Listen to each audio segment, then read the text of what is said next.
In this video, I'm going to show you how to view transactions and statements using the Sportsbet app on your mobile device. If you find this video helpful, please drop a like and subscribe. In saying that, let's just jump straight into it.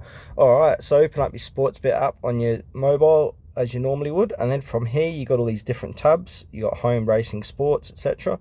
You want to click onto more, bottom right hand corner, and then under my account, navigate down and you'll see transactions and statements. So go ahead and click into that.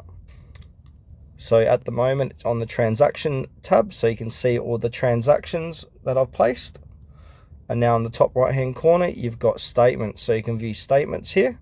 So monthly activity statement, see all your bets, balance and results totals at a glance. An activity statement for your Sportsbet account will be emailed to you every month where a transaction occurs. I haven't put any bets on in a while, so I haven't got an email from these guys in a while.